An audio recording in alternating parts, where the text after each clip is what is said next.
So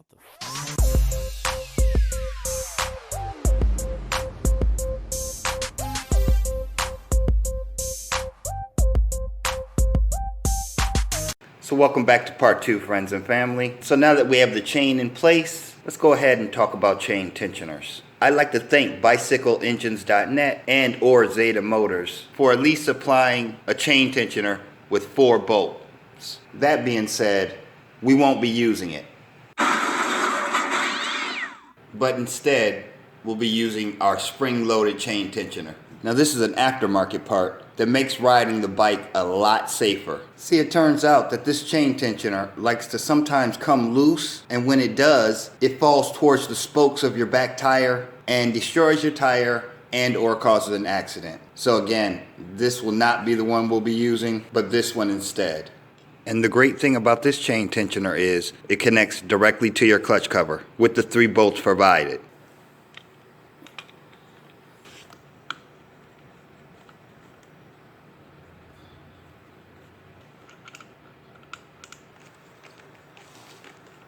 So now with our chain tensioner installed and set to a pretty good tension, if you look here, you'll notice that I have a zip tie. This is going to be my holder for something that I purchased that I haven't received as of yet, but I ordered some half links. I hear that the half links help with the correct tension on these chains. So we'll be able to test that theory, plus at some point I'll probably want to eliminate the chain tensioner altogether and just see if I can link the chain with no chain tensioner straight to the sprocket. So in a lot of builds that I see, one of the last things that they do is see if the exhaust fits on the bike without interference. But I think I'm going to do that next. That way I know if I have to make any adjustments to the engine. And just like everything else, you want to put some Loctite on there. But there was a regular washer, a locking washer, and these are bolts. But the real test will be if we have pedal clearance. And looking at it on a straight downward angle, we can see we do. So now I want to go ahead and install my spark plug.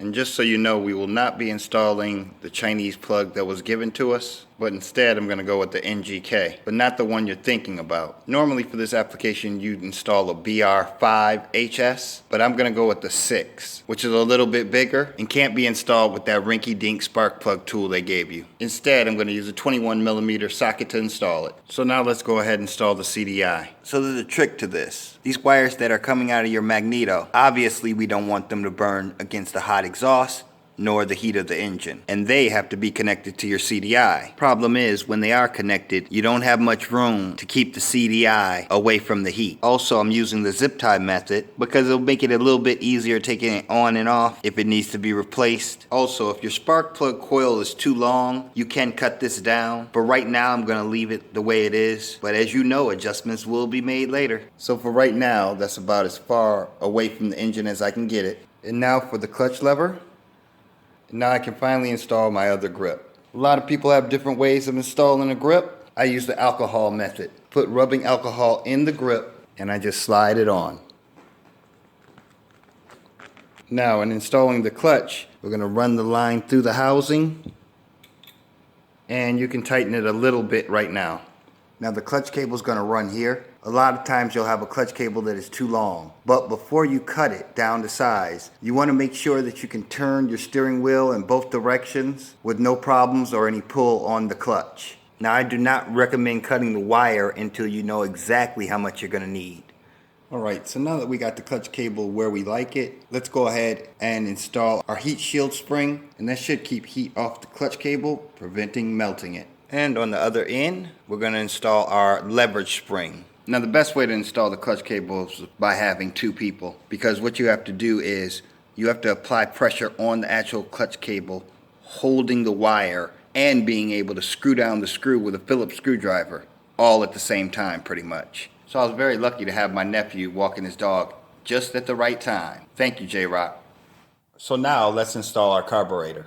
Let's take a quick look at it. I see we have a primer plug, an idle speed screw, and a choke lever. Now let's go ahead and check it with a pull of the throttle. Now when you reinstall your carburetor, you want to make sure that you put it all the way down. Wouldn't want any vacuum leaks.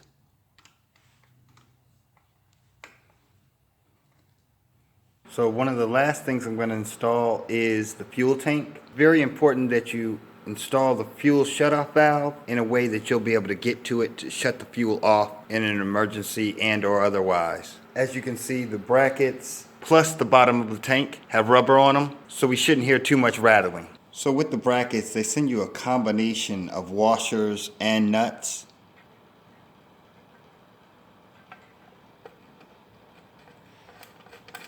So again, I'd like to thank Zeta for providing a fuel filter and the fuel line, but we won't be using these. But in place of it, I'll be using Helix racing line and an Outlaw fuel filter.